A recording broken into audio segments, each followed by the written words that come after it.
Ladies and gentlemen, it is our pleasure to bring you this experimental Zoom Shakespeare version of Midsummer Night's Dream.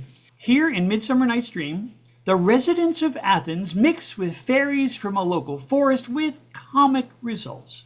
In the city, Theseus, Duke of Athens, is to marry Hypolita, Queen of the Amazons. Bottom, the weaver, and his friends rehearse in the woods a play they hope to stage for the wedding celebration. Four young Athenians are in a romantic tangle. Lysander and Demetrius both love Hermia. She loves Lysander, and her friend Helena loves Demetrius. Hermia's father, Egeus, commands Hermia to marry Demetrius, and Theseus supports the father's right. All four young Athenians end up in the woods where Robin Goodfellow, who serves the fairy king Oberon, puts flower juice in the eyes of Lysander, and then Demetrius, unintentionally calling both to fall in love with Helena. Oberon, who is quarreling with his wife Titania, uses the flower juice on her eyes. She falls in love with Bottom, who now, thanks to Robin Goodfellow, wears an ass's head. And as the lovers sleep, Robin Goodfellow restores Lysander's love for Hermia, so that now each young woman is matched with the man she loves. Oberon disenchants Titania, removes Bottom's ass's head, and the two young couples join the royal couple in getting married, and Bottom rejoins his friends to perform the play. I bring you the wonderful poets of this experimental Zoom theater, and let us begin Act 1. Enter Theseus, Hypolita, and Philostrate with others. Now, fair Hypolita, our nuptial hour draws on apace. 4 happy days bring in another moon, but oh, methinks how slow this old moon waits. She lingers my desires, like to a stepdame for a dowager, long withering out a young man's revenue. Hypolita? You're muted, sister. 4 days will quickly steep themselves in night. 4 nights will quickly dream away the time. And then the moon, like to a silver bow, new bent in heaven, shall behold the night of our solemnities. Stir up the Athenian youth to merriment. Awake the pert and nimble spirit of mirth. Turn melancholy forth to funerals. The pale companion is not fit for our pomp. Hypolita, I wooed thee with my sword and won thy love, doing thee injuries. But I will wed thee in another key, with pomp and with triumph and with reveling. Happy be Theseus, our renowned Duke. Thanks. Thanks, good Egeus. What the news with thee? Full of vexation come I with complaint against my child, my daughter Hermia. Stand forth, Demetrius, my noble lord. This man hath my consent to marry her. Stand forth, Lysander, and my gracious Duke. This man hath bewitched the bosom of my child. Thou, Lysander, thou hast given her rhymes and interchanged love tokens with my child. Thou hast by moonlight at her window sung, with feigning voice verses of feigning love, and stolen the impression of her fantasy, with bracelets of thy hair, rings, gauds, conceits, knacks, trifles, nosegays, sweetmeats, messengers of strong prevailment in unhardened youth. With cunning thou hast filched my daughter's heart, turned her obedience, which is due to me, to stubborn harshness. And my gracious Duke, be it so, she will not hear before your grace. Consent to marry Demetrius. I beg the ancient privilege of Athens. As she is mine, I may dispose of her, which shall be either to this gentleman or to her death, according to our law, immediately provided in that case. What say you, Hermia? Be advised, fair maid. To you, your father should be as God, one that composed your beauties, yea, and one to whom you are but as a form in wax, but by him imprinted, and within his power to live the figure of or disfigure it. Demetrius is a worthy gentleman. So is Lysander. In himself he is, but in this kind, wanting your father's voice, the other must be held the worthier. I would my father looked but with my eyes. Rather your eyes must with his judgment look. I do entreat your grace to pardon me. I know not by what power I am made bold, nor how it may concern my modesty in such a presence here to plead my thoughts, but I beseech your grace that I may know the worst that may befall me in this case if I refuse to wed Demetrius. Either to die the death or to abjure forever the society of man. Therefore, fair Hermia, question your desires.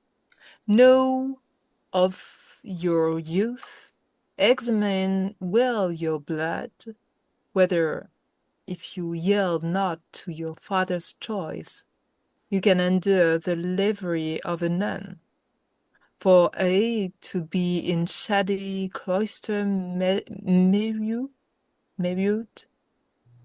to live in a barren sister all your life, chanting faint hymns to the cold fruitless moon.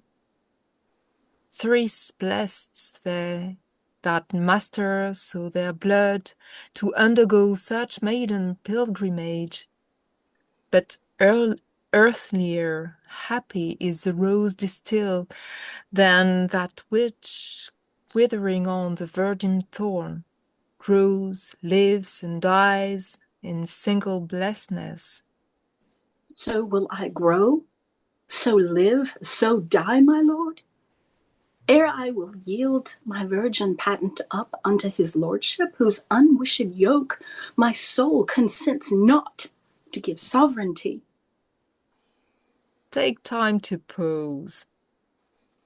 And by the next new moon, the sealing day betwixt my love and me, for everlasting bond of fellowship, upon that day either prepare to die for disobedience to your father's will, or else to wed Demetrius, as he would, or on Diana's altar to protest for austerity and single life.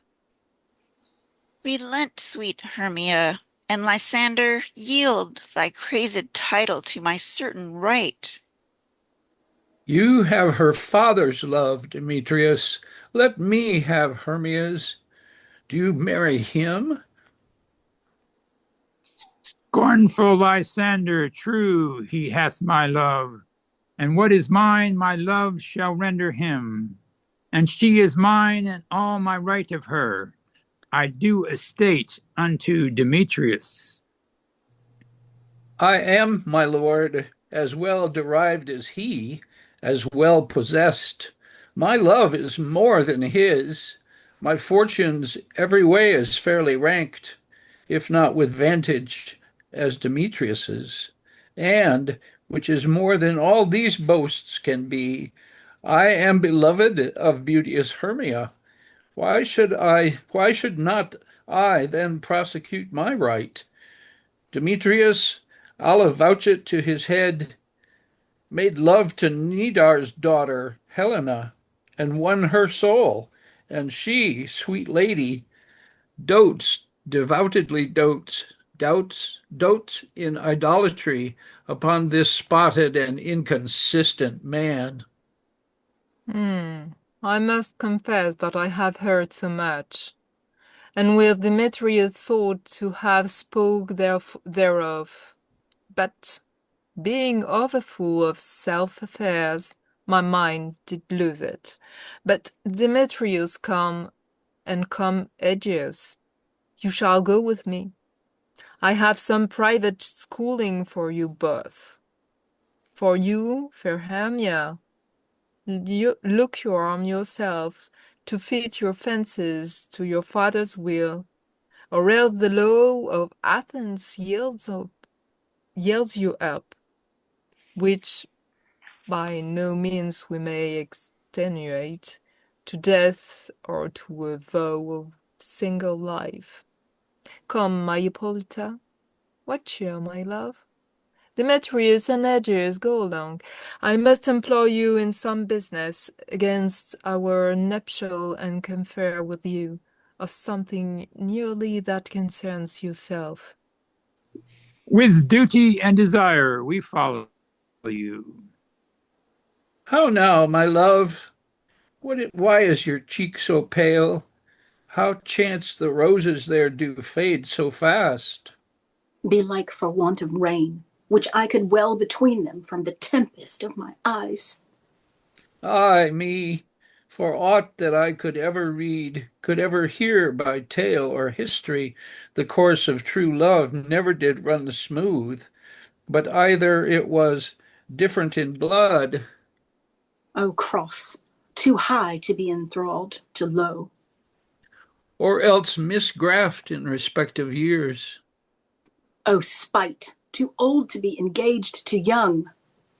Or else it stood upon the choice of friends. O hell, to choose love by another's eyes. Or, if there were a sympathy in choice, war, death, or sickness did lay siege to it, making it momentary as a sound, swift as a shadow, short as any dream, brief as the lightning unfolds both heaven and earth, and ere a man hath power to say, behold, the jaws of darkness do devour it up, so quick bright things come to confusion. If then true lovers have ever been crossed, it stands as an edict in destiny.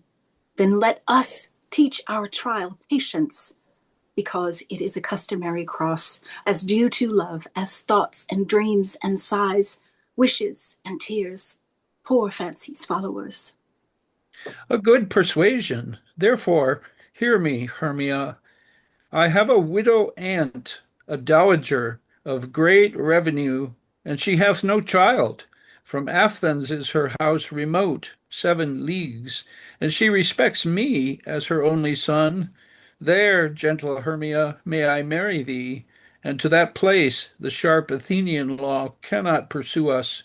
If thou lovest me, then steal forth thy father's house tomorrow night, and in the wood, a league without the town, where I did meet thee once with Helena, to do observance to a morn of May, there I will stay for thee. My good Lysander, I swear to thee by Cupid's strongest bow, by his best arrow with the golden head, by the simplicity, Venus's doves, by that which knotteth souls and prospers loves, and by that fire which burned the Carthage queen when the false Trojan was under sail seen, by all the vows that ever men have broke, in number more than women ever spoke, in that same place thou hast appointed me, tomorrow, truly, I will meet with thee. Keep promise, love. Look, here comes Helena. Godspeed, fair Helena. Whither away? All you me fair? That fair again on say. Demetrius loves you fair. Oh, happy fair. Your eyes are lodestars, your tongue sweet ire, more turnable than lark to shepherd's ear. When wheat is green and though hawthorns bud appear, sickness is catching. Oh, I favour so. Yours would I catch fair Hermia ere I would go.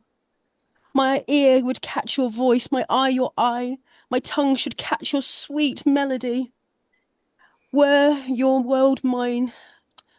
world mine, Demetrius being baited, the rest I'd give to you to be it translated. Oh, teach me how you look, with what art you sway the motion of Demetrius's heart.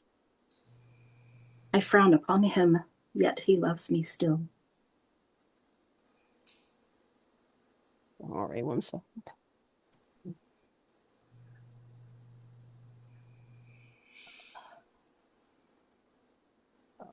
Sorry, my computer freaked out. Apologies, guys. Oh, get your what frown. your frowns would teach my smiles each skill.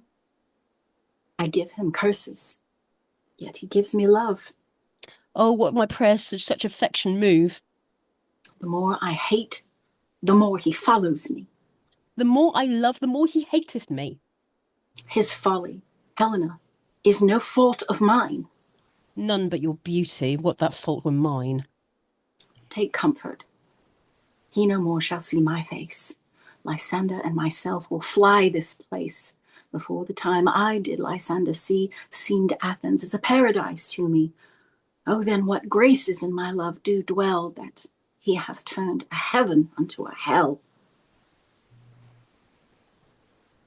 Helen, to you our minds we will unfold.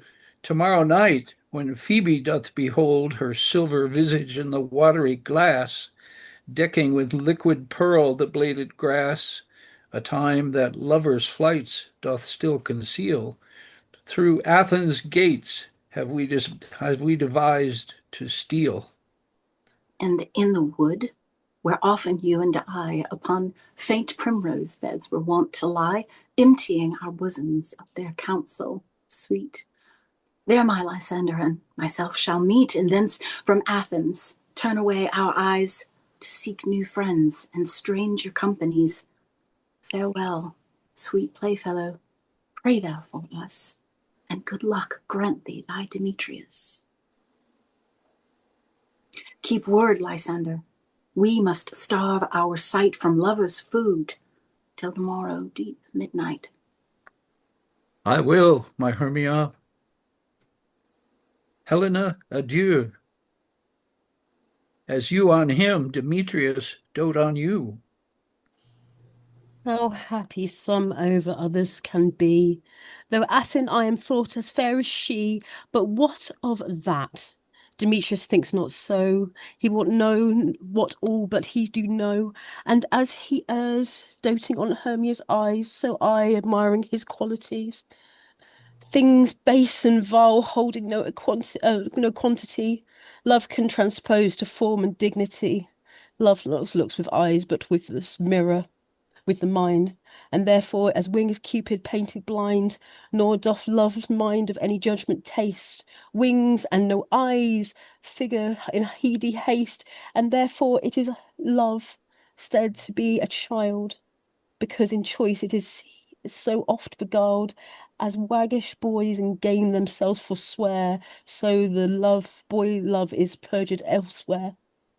For ere Demetrius looked on Hermia's eyne, he held doth oaths that were only mine, and when the hell some heat from Hermia felt, so he dissolved, and showed off oaths did melt. I will go tell him of fair Hermia's flight. Then to the wood will be tomorrow night, pursue her, and for this intelligence I will have thanks. It is dear expense, but herein mean eyes to enrich my pain, to have his sight hither and back again. Scene 2. Let me pause here. I'm going to pause and we'll chat for. Scene 2 of Act 1, Midsummer Night's Dream, with the most amazing poets this globe has ever produced. Ladies and gentlemen, take it away. Is all our company here? You are the best to call them generally man by man according to the script.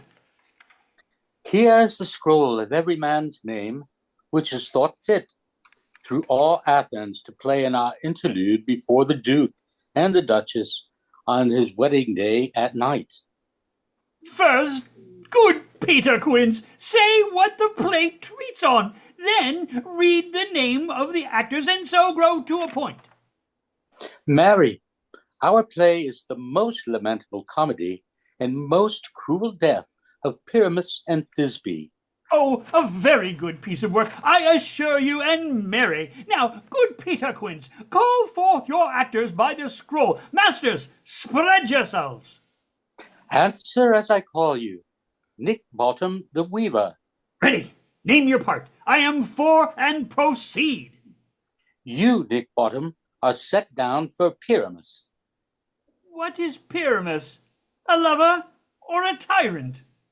A lover that kills himself most gallant for love. Oh, that will ask some tears in the performing of it. If I do it, let the audience look to their eyes. I will move storms. I will condole in some measure to the rest.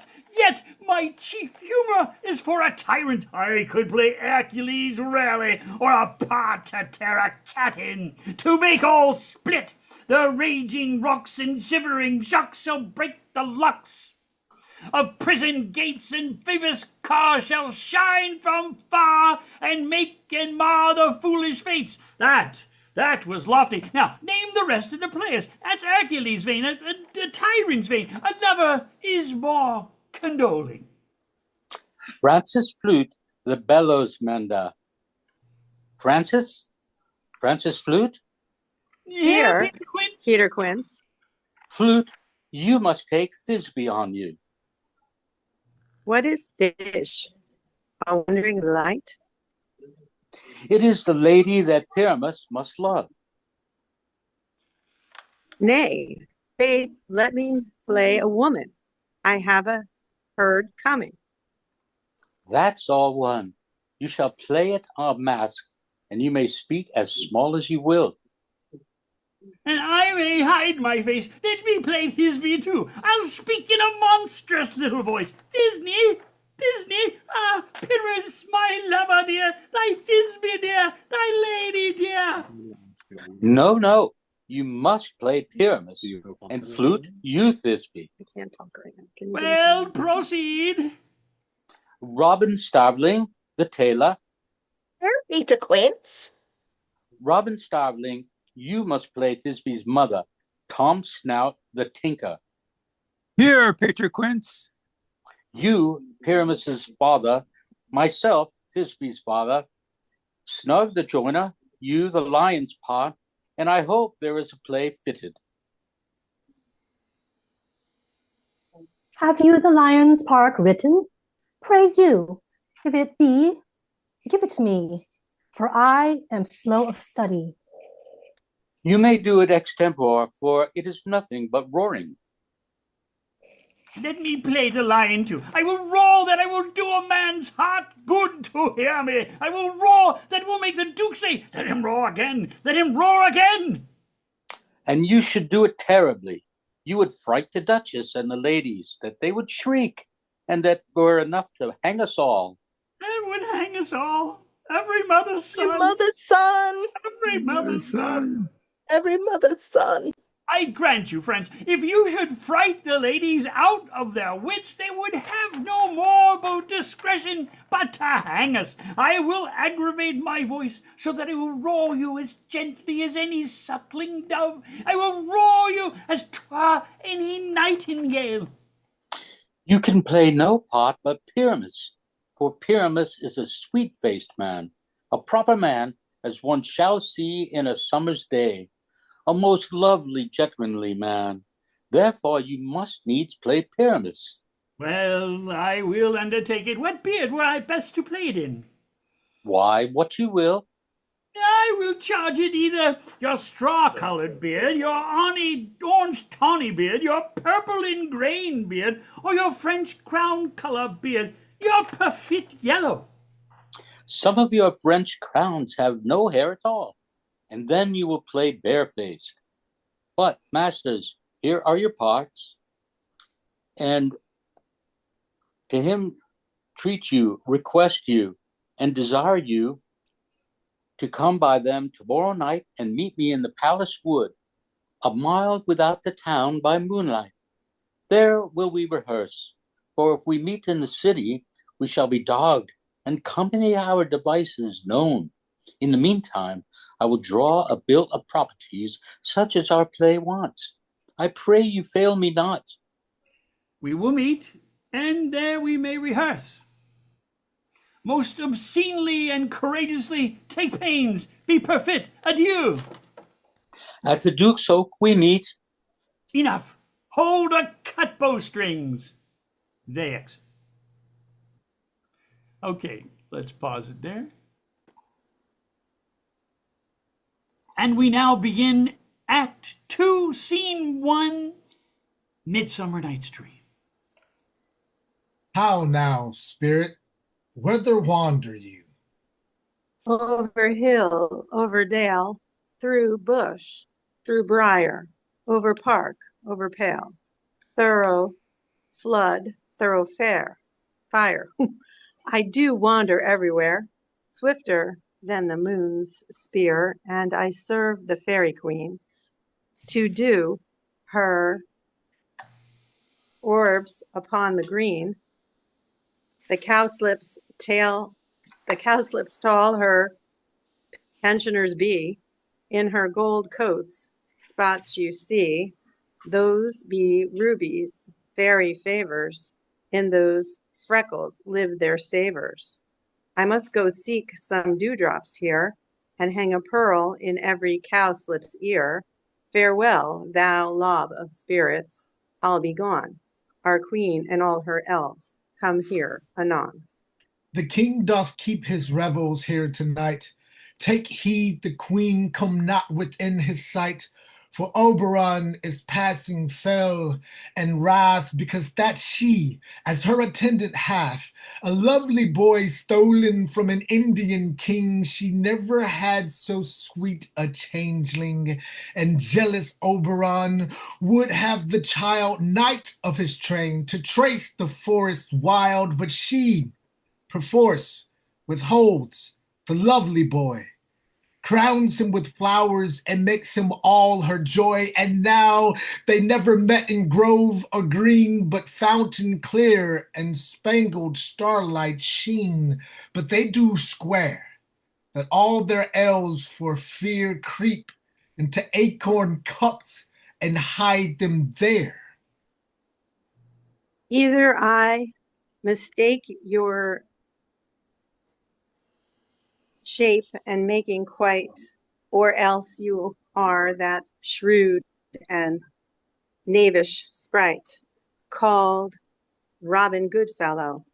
Are not you he that frights the maidens of the villagery, skim milk and sometimes labor in the quern, and bootless made the breathless huswife churn, and sometimes make the drink to hear no harm, mislead night wanderers laughing at their harm, those that hobgoblin call you, and sweet Puck, you do their work, and they shall have good luck. Are you not he? Thou speakest aright. I am the merry wanderer of the night. I jest to Oberon and make him smile when I a fat and bean-fed horse beguile, neighing in likeness of a filly foal, and sometimes lurk I in a gossip's boil, in very likeness of a roasted crab, and when she drinks against her lips, I bob, and on her with her delap pour the ale, the wisest aunt, telling the saddest tale. Sometime for 3 footstool maketh me, then slip I from her bum, down topples she, and Taylor cries, and falls into a cough, and then the whole choir hold their hips and laugh, and waxen in their mirth and knees, and swear a merrier hour was never wasted there, but room, fairy. Here comes Oberon. And here my mistress, would that he were gone. Enter Oberon, the king of the fairies, at one door with his train, and Titania, the queen, at another with hers. I met my moonlight, proud Titania. What? Jealous, Oberon? Fairies, skip hence. I have forsworn his bed and company. Tarry, rash wanton. I'm not I thy lord? Then I must be thy lady. But I know when thou hast stolen away from fairyland, and in the shape of Corin sat all day, playing on pipes of corn and versing love to amorous Phillida. Why art thou here, come from the farthest steep of India, but that, forsooth, the bouncing Amazon, your busked mistress and your warrior love, to Theseus must be wedded, and you come to give their bed joy and prosperity? How canst thou thus, for shame, Titania, glance at my credit with Hypolita, knowing I know thy love to Theseus? Didst not thou lead him through the glimmering night from Periguna, whom he ravished, and make him with fair Egeus break his fate with Ariadne and Antiopa? These are the forgeries of jealousy, and never since the middle summer's spring met we on hill, in dale, forest, or mead, by paved fountain or by rushy brook, or in the beached margent of the sea, to dance our ringlets to the whistling wind. But with thy brows thou hast disturbed our sport. Therefore the winds, piping to us in vain, as in revenge have sucked up from the sea contagious fogs, which, falling in the land, had every pelting river made so proud that they have overborne their continents. The ox had therefore stretched his yoke in vain. The plowman lost his sweat, and the green corn hath rotted ere his youth attained a beard. The fold stands empty in the drowned field, and crows are fatted with a murrain flock. The nine men's morris is filled up with mud, and the quaint maize and the wanton green, for lack of tread, are indistinguishable. The human mortals want their winter here. No night is now with hymn or carol blessed. Therefore the moon, the governess of floods, pale in her anger, washes all the air that rheumatic disease do abound. And through this temperature we see the seasons alter, hoary-headed frosts fall in the fresh lap of the crimson rose, and on all hemes, thin and icy crown, an odorous chaplet of sweet summer buds, is, as his mockery set, the spring, the summer, the chiding autumn, angry winter, change their wonted liveries, and the mazed world, by their increase, now knows not which is which. And the same progeny of evils comes from our debate, from our dissension. We are the parents and the original. Do you amend it then? It lies in you. Why should Titania cross her Oberon? I do but beg a little changeling boy to be my henchman. Set your heart at rest. The fairyland buys not the child of me. His mother was a votress of my order, and in the spiced Indian air by night. Full often hath she gossiped by my side and sat with me on Neptune's yellow sands, marking the embarked traders on the flood. When we have laughed to see the sails conceived and grow big-bellied with a wanton wind, which she, with pretty and with swimming gait, following her womb then rich with my young squire, would imitate and sail upon the land to fetch me trifles and return again, as from a voyage, rich with merchandise. But she, being mortal, of that boy did die, and for her sake do I rear up that boy, and for her sake I will not part with him. How long within this wood intend you stay? Perchance till after Theseus' wedding day. If you will patiently dance in our round and see our moonlight revels go with us, if not, shun me, and I will spare your haunts. Give me that boy, and I will go with thee. Not for thy fairy kingdom. Fairies, away, we shall chide downright if I longer stay. Well, go thy way. Thou shalt not from this grove till I torment thee for this injury. My gentle Puck, come hither. Thou rememberest, since once I sat upon a promontory and heard a mermaid on a dolphin's back, uttering such dulcet and harmonious breath, that the rude sea grew civil at her song, and certain stars shot madly from their spheres to hear the sea maid's music. I remember. That very time I saw, but thou coolst not, flying between the cold moon and the earth, Cupid, all armed. A certain aim he took at a fair vestal thrown by the west, and loosed his love shaft smartly from his bow, as it should pierce 100,000 hearts.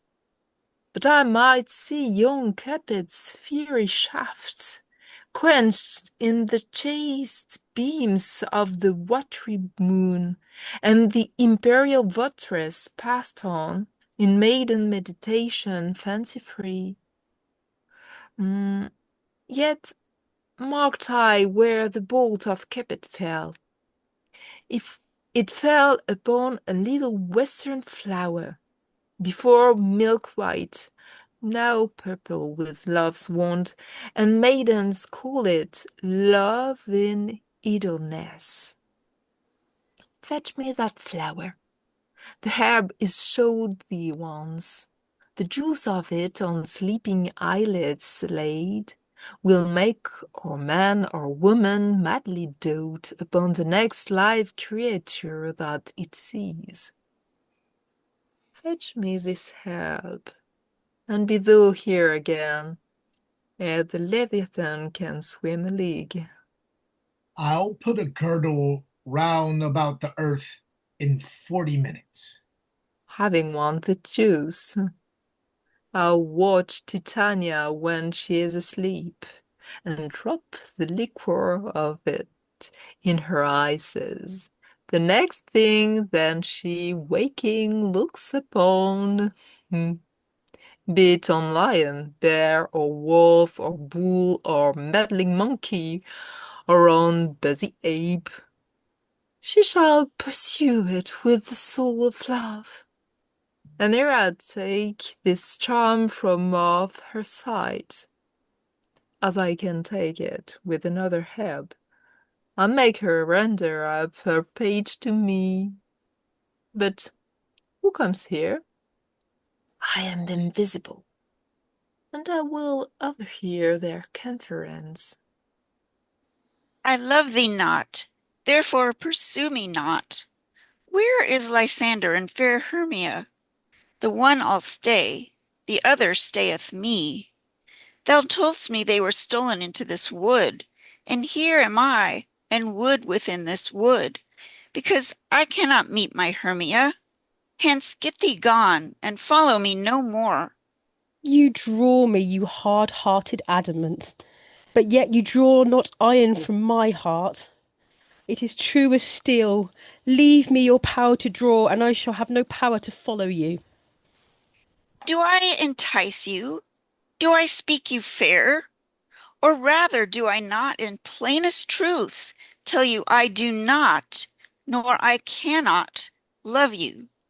And for that even then I love you for the more. I am your spaniel, and Demetrius, the more you beat me, I will fawn on you. Use me but as your spaniel, spurn me, strike me, neglect me, lose me, only give me leave, unworthy as I am to follow you. What worse a place can I beg in your love, and a place of high respect with me, than to be used as your dog? Tempt not too much the hatred of my spirit, for I am sick when I do look on thee. And I am sick when I do not look on you. You do impeach your modesty too much, to leave the city and commit yourself into the hands of one that loves you not, to trust the opportunity of night and the ill counsel of a desert place with the rich worth of your virginity.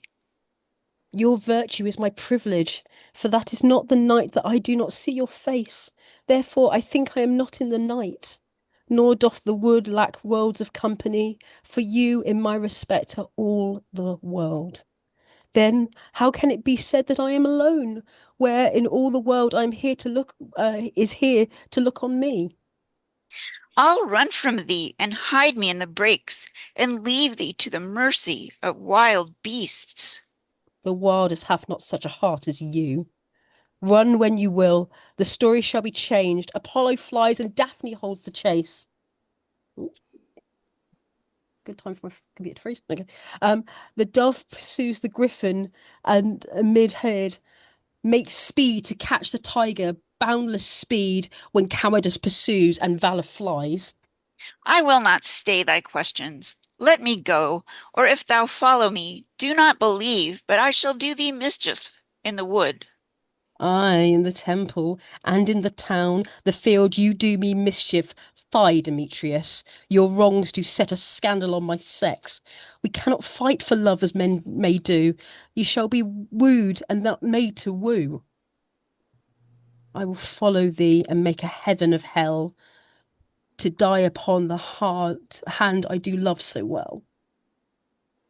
Fare thee well, nymph. Here you do leave this grove, thou shalt fly him, and he shall seek thy love. Enter Robin. Hast thou the flower there? Welcome, wanderer. Aye, there it is. Hark, Oberon. your voice has changed. I pray thee give it me. I know a bank where the wild thyme blows, where ox lips and the nodding violet grows, quite over-canopied with luscious woodbine, with sweet musk roses, and with eglantine. There sleeps Titania sometimes of the night, lulled in these flowers with dances and delight. And there the snake throws her, enamel-skinned, weed wide enough to wrap a fairy in. And with the juice of this I'll strike her hises and make her full of hateful fantasies. Take thou some of it, and seek through this grove. The sweet Athenian lady is in love with a disdainful youth. Anoint his hises, but do it when the next things he espies may be the lady.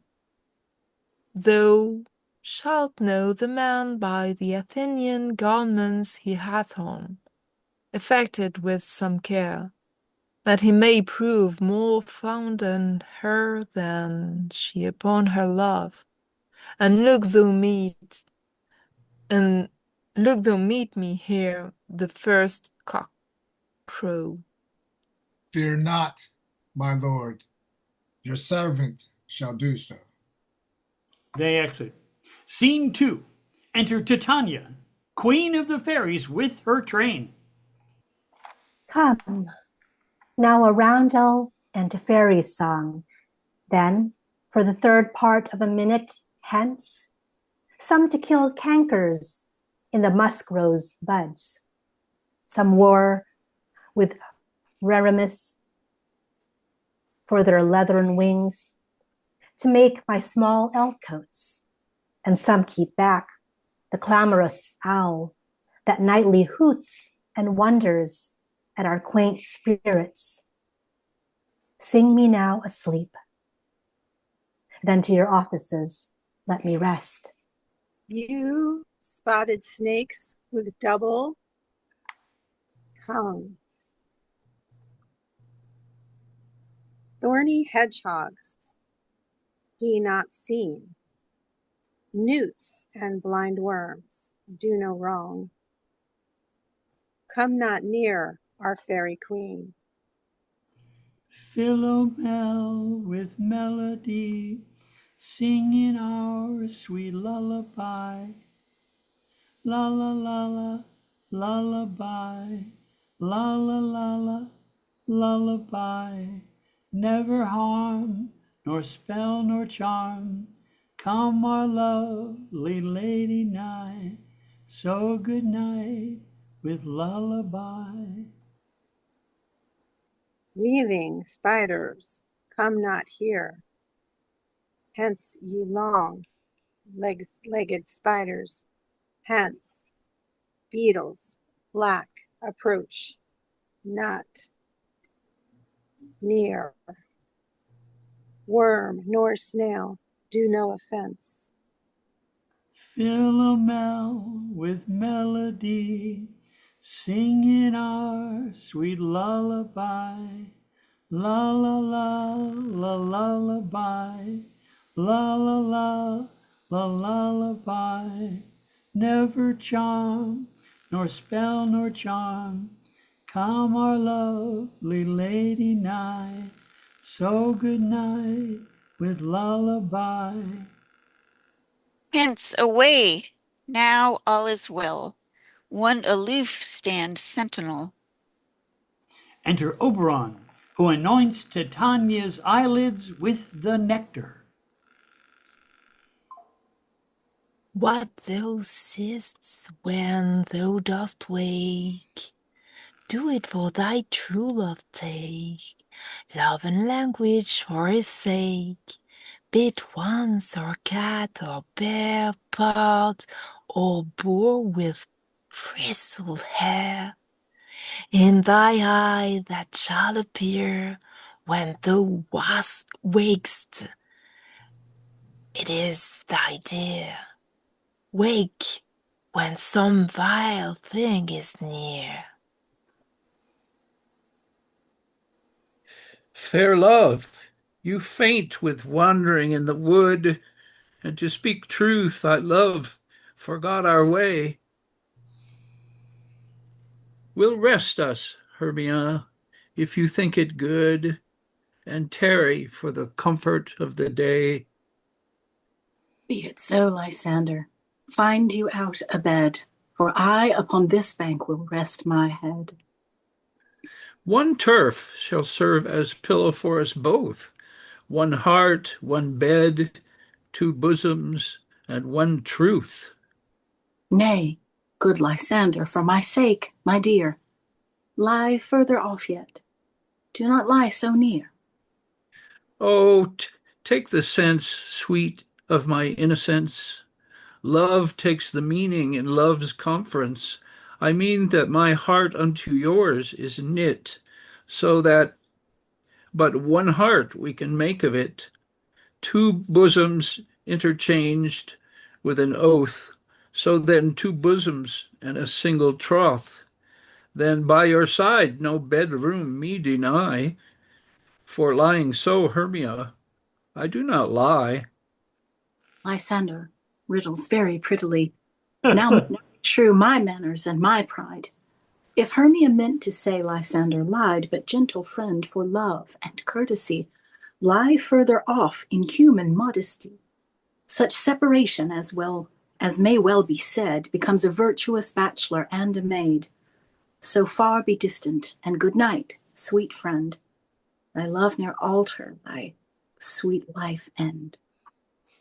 Amen, amen to that fair prayer, say I, and then end life when I end loyalty. Here is my bed, sleep give thee all his rest. With half that wish, the wisher's eyes be pressed. Enter Robin Goodfellow. Through the forest have I gone, but Athenian found I none on whose eyes I might approve this flower's force in stirring love. Night and silence, who is here? Weeds of Athens he doth wear.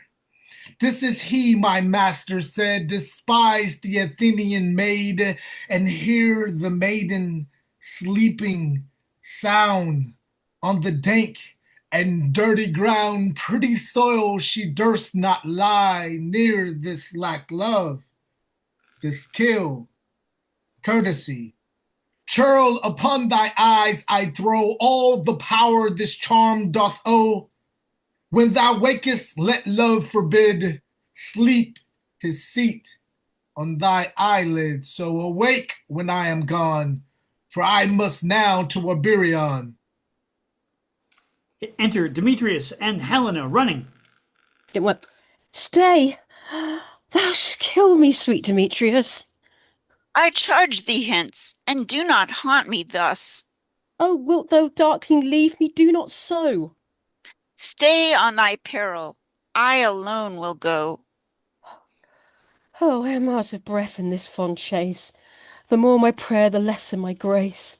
Happy is Hermia wherever so she lies, for she hath blessed and attractive eyes. How came her eyes so bright?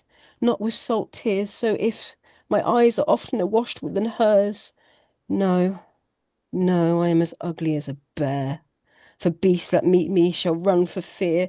Therefore no marvel through Demetrius do as a monster fly my presence thus. What wicked and dissembling glass of mine made me compare with Hermia's fiery eyne? But who is here?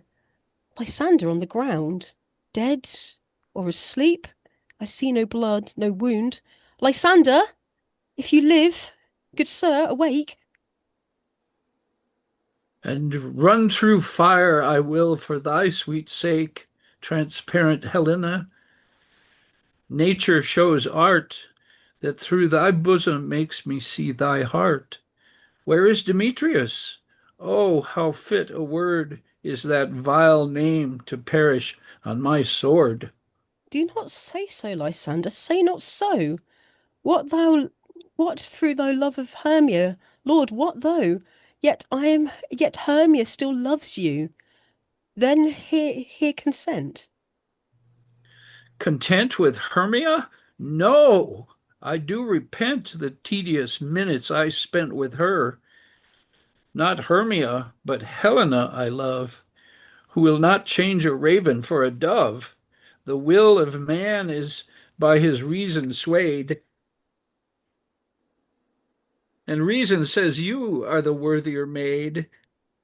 Things growing are not ripe until their season, so I, being young, till now ripe not to reason, and touching now the point of human skill, reason becomes the marshal to my will, and it leads me to your eyes, where I o'erlook love's stories written in love's richest book. Wherefore was I to this keen mockery born? When at your hands did I deserve this scorn? 'Tis not enough, young man, that I did never nor never can deserve a sweet look from Demetrius' eye, but you must flout my insufficiency. Good troth, you do the wrong, good sooth you do, in such disdain manner me woo to woo. But fare you well. Perforce I must confess, though I thought you the lord of more true gentleness. Oh, that lady of one man's refuse should be another man's, therefore such abused. She sees not Hermia. Hermia, sleep thou there, and never mayest thou come Lysander near.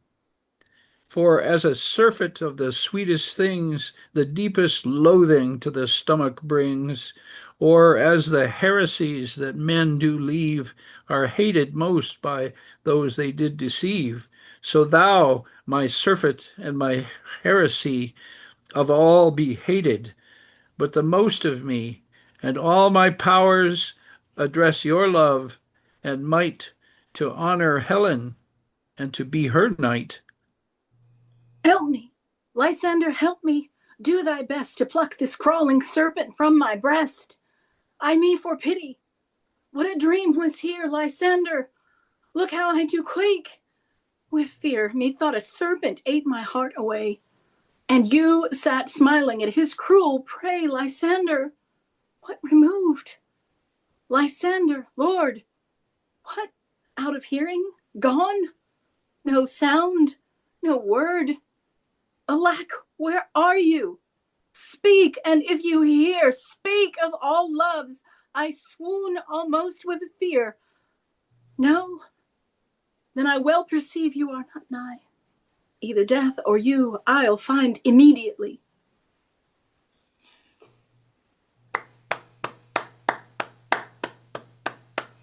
Wonderful, wonderful, wonderful. Act 3, Scene 1. With Titania still asleep on stage, enter clowns, Bottom, Peter Quince, Stout, Starveling, Snug, and Flute. Are we all met? Pat, pat. And here's a marvelous convenient place for our rehearsal. This green plot shall be our stage, this hawthorn brake our tearing house, and we will do it in action, as we will do it before the Duke. Peter Quince? What sayest thou, Bully Bottom? There are things in this comedy of Pyramus and Thisbe that will never please. First, Pyramus must draw a sword to kill himself, which the ladies cannot abide. How answer you that? A parlous fear. I believe we must leave the killing out when all is done. Not a whit. I'll have a device to make all well. Write me a prologue, and let the prologue seem to say, we will do no harm with our swords, and that Pyramus is not killed indeed. And for the most better assurance, please tell them that I, Pyramus, am not Pyramus, but Bottom the Weaver. This will put them all out of fear. Well, we will have such a prologue, and it shall be written in 8 and 6. No, make it 2 more. Let it be written in 8 and 8. Will not the ladies be afeard of the lion? I fear it. I promise you. Masters, you ought to consider with yourselves to bring in, God shield us, a lion among ladies is a most dreadful thing, for there is not a more fearful wildfowl than your lion living, and we must look to it. Therefore, another prologue must tell he is not a lion. Nay, you must name his name, and half his face must be seen through the lion's neck, and he must himself speak, though saying thus, or to the same effect, ladies, or fair ladies, I would wish you, or I would request you, or I would entreat you, do not fear, do not tremble, my life for yours, if you think I come hither as a lion, if it were pity of my life. No, I am no such thing. I am a man, as other men are, and there indeed let him name his name and tell plainly he is Snug the joiner. Well, it shall be so, but there is 2 hard things, that is, to bring the moonlight into a chamber, For you know Pyramus and Thisbe meet by moonlight. Doth the moon shine that night we play our play? A calendar. A calendar. Look in the almanac. Find out moonshine. Find out moonshine. Yes, it doth shine that night. Why then, you must leave a casement, a great chamber window where we play, open, and the moon may shine in the casement. Aye, or else one must come in with a bush of thorns and a lantern, and say he comes to disfigure or to present the person of moonshine. Then there is another thing. We must have a wall in the great chamber, for Pyramus and Thisbe, says the story, did talk through the chink of a wall. You can never bring in a wall. What say thou, Bottom? Some man or other must present wall, and let him have some plaster or some loam and some rough cast about him to signify wall, or let him hold his fingers thus, and through the cranny shall Pyramus and Thisbe whisper. If that may be, then all is well. Come, sit down, every mother's son, and rehearse your parts. Pyramus, you begin. When you have spoken your speech, enter into that break, and so everyone according to his cue. Enter Robin, invisible to those on stage.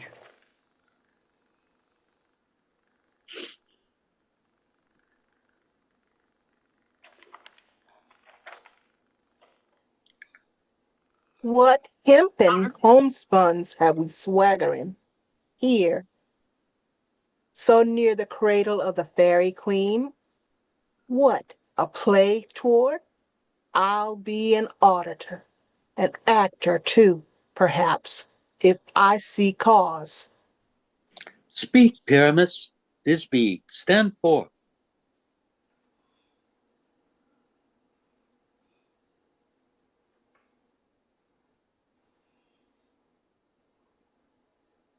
Thisbe, the flowers of odious savor sweat. Odors, odors. Odors savor sweat, so hath thy breath, thy dearest, this Thisbe dear. But hark, a voice! Stay thou here a while, and by I will to thee appear.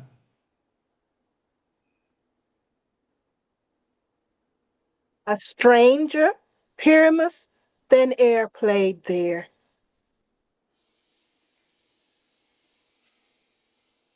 Flute.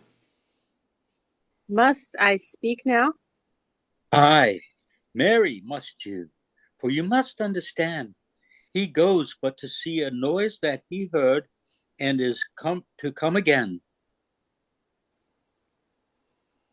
Most radiant, Pyramus, most lily, white hue, of color like the red rose on triumphants, most briskly juvenile, and eke most lovely, as true as truest horse. Thus yet would I'll meet thee, Pyramus, at Ninny's tomb. Ninny's tomb, man. Why, you must speak that yet. You must not speak that yet, that you answer to Pyramus. You speak all your parts at once, cues and all. Pyramus, your cue is past. It is never tire. As truest horse, that yet would never tire. Enter Robin, Bottom as Pyramus with the ass head. If I were fair, Thisbe, I were only thine. Oh, monstrous, oh, strange. We are haunted. Pray, masters, fly, masters, help. Quince, Flute, Snug, and Starveling exit. I'll follow you.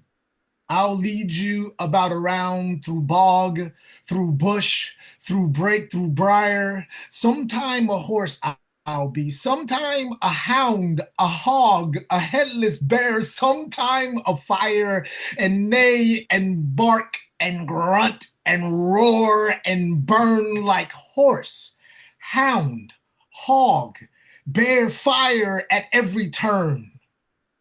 Why do they run away? So knavery of them to make me feared. O bottom, thou art changed. What do I see on thee? What do you see? You see an ass head of your own, do you? Bless thee, bottom. Bless thee. Thou art translated. I see their knavery. This is to make an ass of me, to fright me, if they could. I will not stir from this place. Do what they can. I will walk up and down here. I will sing. They shall hear me. I am not afraid. The ouzel cock a black of hue with orange and tawny bill. The throstle with his note so true, the wren with little quill. The angel wakes me from my flowery bed. The finch, the sparrow, and the lark, the plain-sung cuckoo gray. What note will many men will bark, and answers never nay? Or indeed, who would set his wit to so foolish a bird? Would ever give the bird a lie, though he cried cuckoo? Never so. I pray thee, gentle mortal, sing again. Mine ear is much more enamored of thy note. So is mine eye enthralled to thy shape, and thy fair virtue's force, perchance, doth move me. On the first few to say, to swear, I love thee. Methinks, mistress, you should have little reason for that. And yet, to say the truth, reason, and love keep little company together nowadays. The more the pity that some honest neighbor should make them friends. Nay, I can gleek upon occasion. Thou art as wise as thou art beautiful. Not so neither. And if I had wit enough to get out of this wood, I would enough discern mine own turn. Out of this woods, do not desire to go. Thou shalt remain here, whether thou wilt or not. I am a spirit of no common rare. The summer still doth tend upon my state. And I do love thee. Therefore, go with me. I'll give thee fairies to attend on thee, and they shall fetch thee jewels from the deep and sing while thou on pressed flowers dost sleep. And I will purge thy mortal grossness so that thou shalt like an airy spirit go. Peaseblossom, cobweb, mote, and mustard seed. Enter 4 fairies, Peaseblossom, cobweb, mote, and mustard seed. Ready? And I. And I. Where should we all go? Where shall we Shall we all go? Where shall we go? go? Be kind and courteous to this gentleman. Hop in his walks and gambol in his eyes. Feed him with apricots and dewberries, with purple grapes, green figs, and mulberries. The honey bags steal from the humble bees. And for night tapers, crop their waxen thighs and light them at the fiery glowworm's eyes. To have my love to bed and to arise, and pluck the wings from painted butterflies, to fan the moonbeams from his sleeping eyes. Nod to him, elves, and do him courtesies. Hail, mortal. Hail. Hail. I cry your worship's mercy heartily. I beseech your worship's name.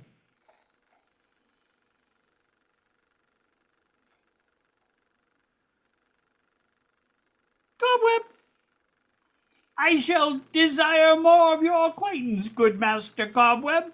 If I cut my finger, I shall make bold with you. Your name, honest gentleman? Peaseblossom. I pray you, commend me to Mistress Squash, your mother, and to Master Peascod, your father. Good Master Peaseblossom, I shall desire you of more acquaintance too. Your name, I beseech you, sir? Mustard Mustard seed. Good Master Mustard Seed, I know your patience well. That same cowardly giant ox beef hath devoured many a gentleman of your house, I promise you. Your kindred hath make my eyes water, ere now I desire you of more acquaintance. Good Master Mustard Seed. Come, wait upon him, lead him to my bower. The moon, methinks, looks with watery eye, and when she weeps, weeps every little flower, lamenting some enforced chastity. Tie up my lover's tongue, bring him silently. They all exit. Scene 2. Enter Oberon, king of the fairies. I wonder if Titania be awaked. Then, what it was that next came in her eye, which she must dote on in extremity. Enter Robin Goodfellow. Here comes my messenger. How now, mad spirit? What night rule now about this haunted grove? You're muted, brother. My mistress with the monster is in love. Near to her close and consecrated bower, while she was in her dull and sleeping hour, a crew of patches, rude mechanicals, that work for bread upon Athenian stalls, were met together to rehearse a play intended for the great Theseus' nuptial day. Thou shallowest thick skin of that barren sort, whose Primus presented in their sport forsook his scene, and entered in a break. When I did him at this advantage take, an ass null I fixed on his head, and his Thisbe must be answered, and forth my mimic comes when they him spy, as will geese that they creeping fowler's eye, or russet pat calves many in sort, rising and cawing at the gun's report, sever themselves and madly sweep the sky, so at his sight away his fellows fly, and at our step here o'er and o'er one falls. He murder cries, and help from Athens calls. There soon thus weak, lost within their fears, thus strong, made senseless things begin to do them wrong, for briars and thorns at their apparel snatch, some sleeves, some hats, from yielders all things catch. I led them on in distracted fear, and left sweet pyramids translated there, when in that moment so came to pass, Titania walked, and straightway loved an ass. This falls out better than I could devise. But hast thou yet latched the Athenian's eyes with the love dews, as I bid thee do? I took him sleeping. That is finished too. And the Athenian women by his side, that, when he wake, and force she must be I. Enter Demetrius and Hermia. Stand close. This is the same Athenian. This is the woman, but not this the man. Rebuke you him that loves you so. Lay breath so bitter on your bitter foe. Now I but chide, but I should use thee worse. For thou, I fear, hast given me cause to curse. If thou hast slain Lysander in his sleep, being o'er shoes and blood, plunge in the deep and kill me too. The sun was not so true unto the day as he to me. Would he have stolen away from sleeping Hermia? I'll believe as soon as this whole earth may be bored, and that the moon may through the center creep, and so displease her brother's noontide with the Antipodes. It cannot be, but thou hast murdered him. So should a murderer look, so dead, so grim.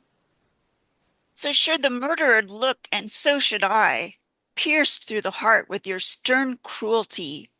Yet you, the murderer, look as bright, as clear, as yonder Venus in her glimmering sphere. What's this to my Lysander? Where is he? Ah, good Demetrius, wilt thou give him to me? I had rather give his carcass to my hounds. Out, dog, out! Cur, thou drivest me past the bounds of maiden's patience. Hast thou slain him then? Henceforth never be numbered among men. Oh, once tell true even for my sake. Durst thou have looked upon him being awake, and hast thou killed him sleeping? Oh, brave touch! Could not a worm, an adder, do so much? An adder did it. For with a doubler tongue than thine, thou serpent never adder stung. You spend your passion on a misprized mood. I am not guilty of Lysander's blood, nor is he dead, for aught that I can tell. I pray thee, tell me then that he is well. And if I could, what should I get therefore? A privilege never to see me more, and from thy hated presence part I so. See me no more, whether he be dead or no. There is no following her in this fierce vein. Here, therefore, for a while I will remain.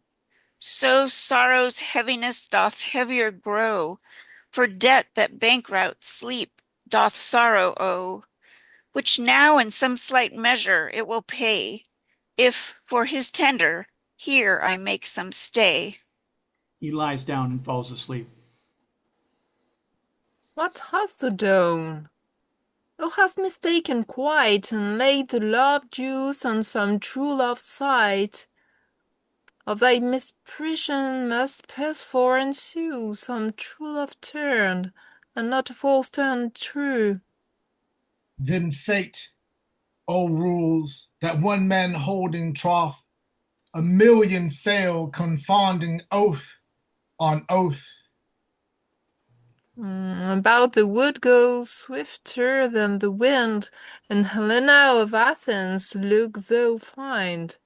All fancy sick she is, and pale of cheer, with sights of love that cost the fresh blood dear. By some illusion see thou bring her here. I charm his eyes against she do appear. I go, look how I go, swifter than arrow from Tartar's bow. Applying the nectar to Demetrius' eyes.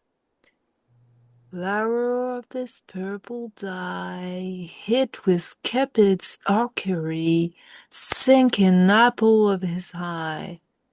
When his love he doth espy, let her shine as gloriously as the Venus of the sky. When thou wakest, if she be by, beg of her for remedy. Enter Robin. Captain of our fairy band, Helena is here at hand, and the youth mistook by me, pleading for a lover's fee. Shall we their fond pageant see? Lord, what fools these mortals be! Stand aside. The noise they make will cause Demetrius to awake. Then will two at once woo one, that must needs be sport alone. And those things do best please me that befall preparatory. Enter Lysander and Helena. Why should you think that I should woo in scorn? Scorn and derision never come in tears. Look, when I vow, I weep, and vows so born, in their nativity all truth appears. How can these things in me seem scorn to you, bearing the badge of faith to prove them true? You do advance your cunning more and more. When truth kills truth, O devilish holy fray, these vows are Hermia's. Will you give her over? Weigh oath with oath, and you will have nothing to weigh. Have your vows to her and me put in two scales, will even weigh, and both as light as tails. I had no judgment when to her I swore. Nor none in my mind now you give her over. Demetrius loves her, and he loves not you. O Helen, goddess, nymph, perfect, divine, to what, my love, shall I compare thine eyne? Crystal is muddy. Oh, how ripe in show thy lips, those kissing cherries, tempting grow! That pure congealed white, high Taurus' snow, fanned with the eastern wind, turns to a crow when thou hold'st up thy hand. Oh, let me kiss this princess of pure white, this seal of bliss. Oh, spite! Oh, hell! I see you are all bent to set against me for your merriment. If you were civil and knew courtesy, you would not do me thus this much injury. Can you not hate me as I know you do? But you must join in souls to mock me too.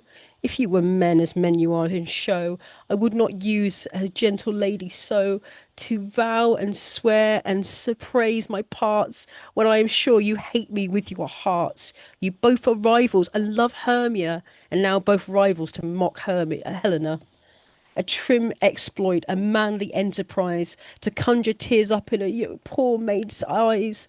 With your derision, none noble sort would so offend a virgin, extort a poor soul's patience, all to make your sport.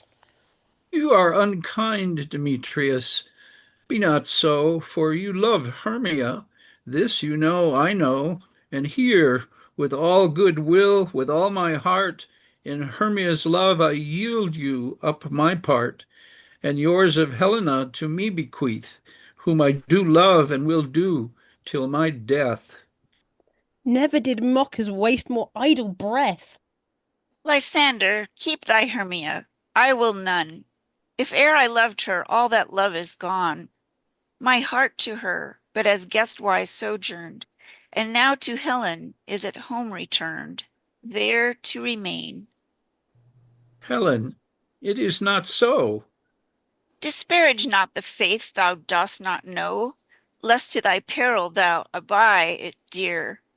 Look where thy love comes, yonder is thy dear. Enter Hermia. Dark night, that from the eye his function takes, the ear more quick of apprehension makes, wherein it doth impair the seeing sense. It pays the hearing double recompense. Thou art not by mine eye, Lysander, found. Mine ear, I thank it, brought me to thy sound, but why unkindly didst thou leave me so? Why should he stay when he love doth when he, why should he stay whom love doth press to go? What love could press Lysander from my side? Lysander's love that would not let him hide fair Helena, who more englides the night than all you fiery eyes and eyes of light. Why seekest thou me? Could not this make thee know the hate I bear thee made me leave thee so? You speak not as you think. It cannot be. Lo, she is one of this confederacy, and now I perceive they have conjoined all three to fashion this false sport in spite of me. Injurious Hermia, most ungrateful maid, have you conspired, have you with these contrived to bait me with thy foul derision? Is all the counsel that we two have shared, the sister vows, the hours we've spent, when we both have chid the hasty foot of time for parting us, oh, to all forgot, all school day friendships and childhood innocence? We, Hermia, are like two artificial gods, with our needles created with one flower, both on one sampler, sitting on one cushion, both warbling one song, both in one key, as if our hands, our sides, our voices, our minds had been incorporate. So we grew together, like to a double cherry seeming parted, but yet as a union in petition. Two lovely berries moulded in one stem, so that two seeming bodies but one heart, two of the first like coats in heraldry, due but to one and crowned with one's crest. And will you rent our ancient love asunder to join this men in scorning your poor friend? It is not friendly. It is not maidenly. Our sex as well as I may chide you for it, though I alone do feel the injury. I am amazed at your words. I scorn you not. It seems that you scorn me. Have you not set Lysander as in scorn to follow me and praise my eyes and face, and made your other love Demetrius, who even but now did spurn me with his foot, to call me goddess, nymph, divine, rare, precious, celestial? Wherefore speaks he this to her he hates? And wherefore doth Lysander deny your love, so rich within his soul, and tender me for sooth affection, but by your setting on, by your consent? What though I be not so in grace as you, so hung upon with love, so fortunate, but miserable most to my love unloved? This you should pity rather than despise. I understand not what you mean by this. I do persevere. Counterfeit sad looks, make mouths upon me when I turn my back, with wink at each other, hold sweet jest up. This sport well carried shall be chronicled. If you have any pity, grace, or manners, you would not make me such an argument. But fare you well. 'Tis partly my own fault, which death or absence shall remedy. Stay, gentle Helena. Hear my excuse, my love, my life, my soul, fair Helena. Oh, excellent.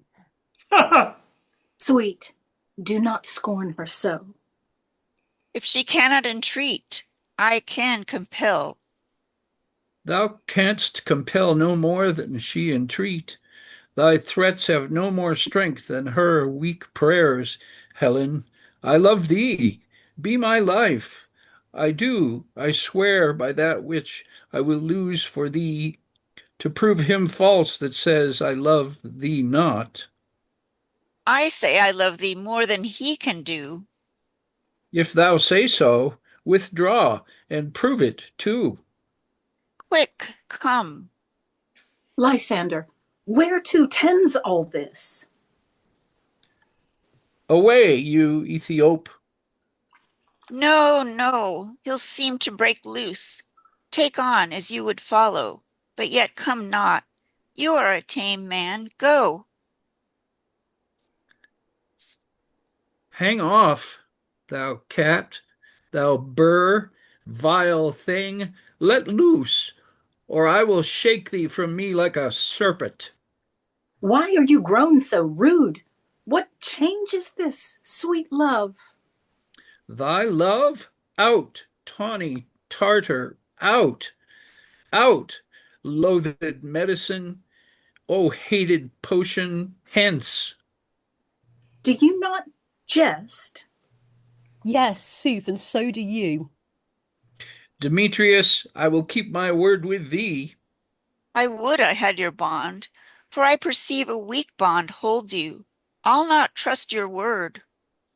What, should I hurt her, strike her, kill her dead? Although I hate her, I'll not harm her so. What? Can you do me greater harm than hate? Hate me? Wherefore? Oh me, what news, my love? Am I not Hermia? Are you not Lysander? I am as fair now as I was erewhile. Since night you loved me. Yet Since night you left me. Why then you left me? Oh, the gods forbid, in earnest shall I say. I, by my life, and never did desire to see thee more. Therefore be out of hope, of question, of doubt. Be certain, nothing truer. 'Tis no jest that I do hate thee and love Helena. Oh me, you juggler, you cankerblossom, you thief of love! What have you come by night and stolen my love's heart from me, from him? Fine, faith, have you no modesty, no maiden shame, no touch of bashfulness? What will you, oh gosh, what will you tear impatience answers from my gentle tongue? Fie, fie, you counterfeit, you puppet, you. Puppet? Why so? Aye, that way goes the game. Now I perceive that she hath made compare between our statures. She hath urged her height, and with her personage, her tall personage, her height, forsooth, she hath prevailed with him. And are you grown so high in his esteem because I am dwarfish and so low? How low am I, thou painted maypole? Speak, how low am I? I am not yet so low, but that my nails can reach unto thine eyes. I pray you, though, mock me, gentlemen, let her not hurt me. I was never curse. I have no gift in all this shrewdness.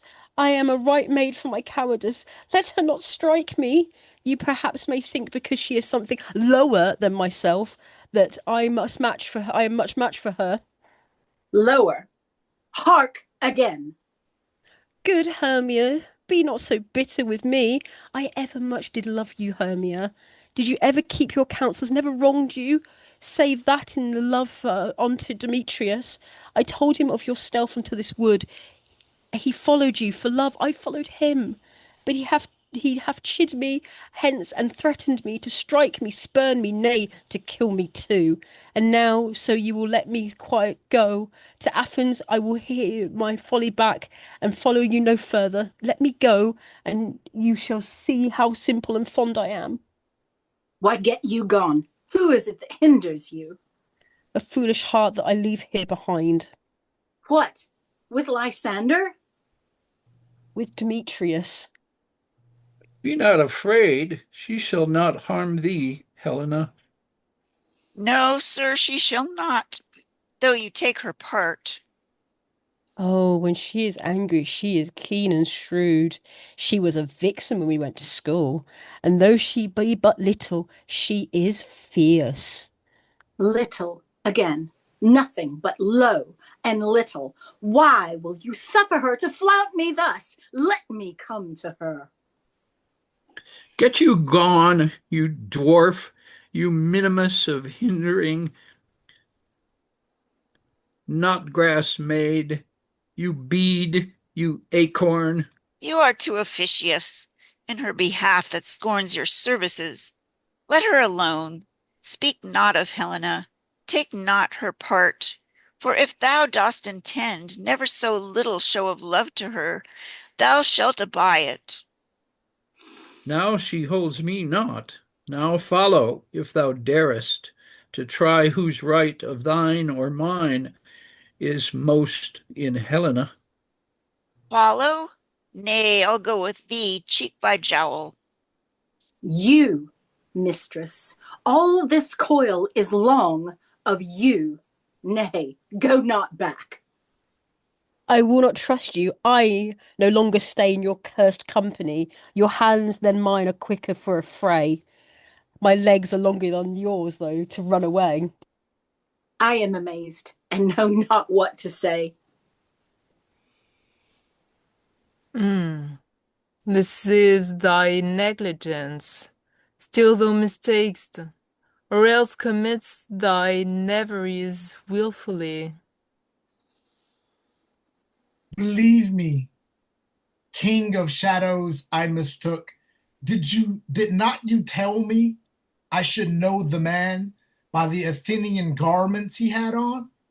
And so far blameless proves my enterprise, that I have anointed an Athenian's eyes, and so far am I glad so did sort as this their jangling I esteem a sport.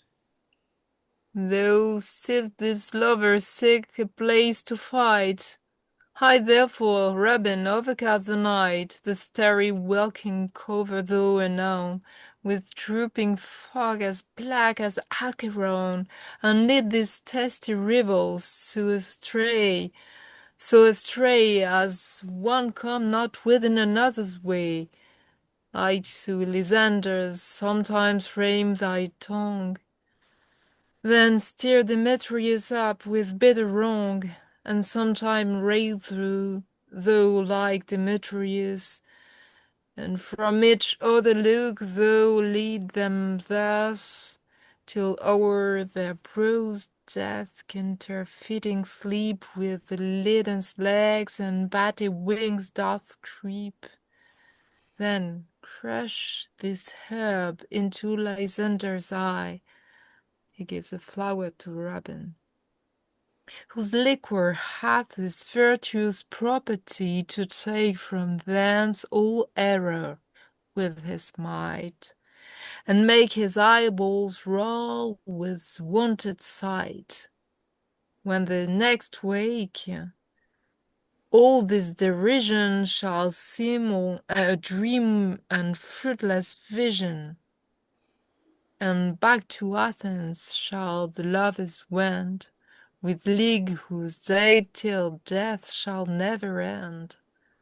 Whilst I in this affair to thee employ, as my queen and beg her Indian boy, and then I will her charmed eye release from months of view, and all things shall be peace. My fairy lord, this must be done with haste, for night's swift dragons cut the clouds full fast, and yonder shines Aurora's harbinger, at whose approach ghosts wandering here and there troop home to churchyards damned, spirits all that in crossways and floods have burial. Already to the warmy beds are gone, for fear lest they should look their shameless upon, they willingly themselves exile from light, and must, for aye, consort with black and borrowed night. But we are spirits of another sort.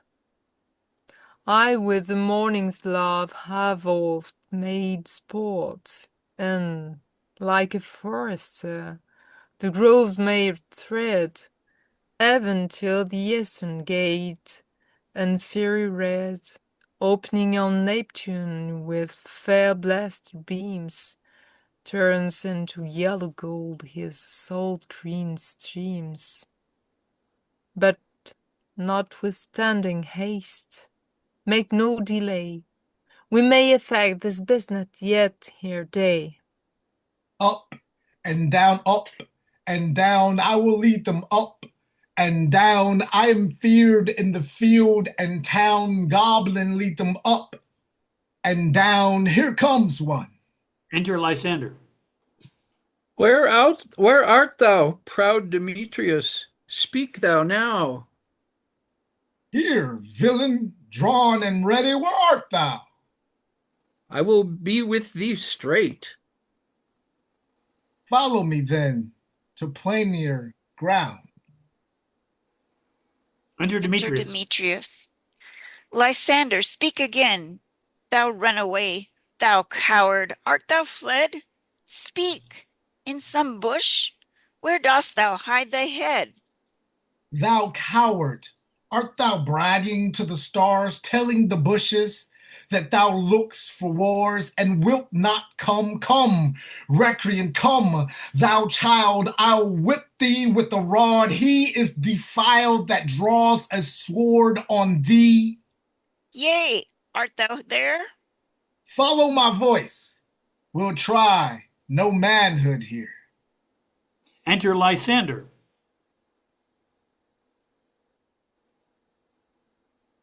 He goes before me and still dares me on. When I come where he calls, then he is gone. The villain is much lighter heeled than I. I followed fast, but faster he did fly. That fallen am I in dark uneven way, and here will rest me. Come, thou gentle day, for if but once thou show me thy grey light, I'll find Demetrius and revenge this spite. He lies down and sleeps. Enter Robin and Demetrius. Ho, ho, ho! Coward, why comest thou not? Abide me if thou darest, for well I wot thou runnest before me, shifting every place, and darest not stand nor look me in the face. Where art thou now? Come hither, I am here. Nay, then thou mock'st me. Thou shalt buy this dear, if ever I thy face by daylight see. Now go thy way. Faintness constraineth me to measure out my length on this cold bed. By day's approach, look to be visited. Enter Helena. O weary night, O long, tedious night, I bate thy hours, shine comforts from thy cast, that I may back to Athens by daylight from these that my poor company detest, and sleep, that sometime my shut up sorrow's eye still me a while from mine own company. She lies down and sleeps. Yet but three? Come one more? Two of both kinds makes up four. Here she comes, cursed, and sad Cupid is a knavish lad, thus to make poor females mad. Enter Hermia. Never so weary, never so in woe, bedabbled with the dew and torn with briars, I can no further crawl, no further go. My legs can keep no pace with my desires. Here will I rest me till the break of day. Heavens shield Lysander if they mean a fray. She lies down to sleep. On the ground, sleep sound I'll apply to your eye, gentle lover, remedy. When thou wakest, thou takest true delight in the sight of thy former lady's eye, and the country proverb known that every man should take his own. In your waking shall be shown, Jack shall have Jill, naught shall go ill, the man shall have his mare again, and all shall be well. Bravo, bravo, bravo, brava. You all did beautifully. We'll call it a day for now and get them back together next week. I will send out the information, send out a new link. Thank you all from the bottom of my heart. I hope you had half as much fun as I did at least. Thank you, my friend. Thank you. Well done, guys. What a fun cat fight. Thanks, Rick. I was going to say, we're smooth anytime. That was Thank awesome. you, thank you, thank you. So have Thank a you good so day. much. Have a good night. Rick, Thank Rick, you all. Rick, I need to tell you something. I will be traveling next weekend. From where I will be, I do not know if I'll be able to connect. That's fine. That's fine. Yeah, you know, this Catch as Catch Can is an experiment, and I appreciate your coming. Thank you for your time and your dedication. Thank you all. My gosh, it's just been marvelous, and it has been a hoot. Thanks so much, and we'll talk next week. Some of you can come, some of you can't. Who knows what will happen next? Bye bye. Thank you, Thanks, everyone. Rick. Thank you very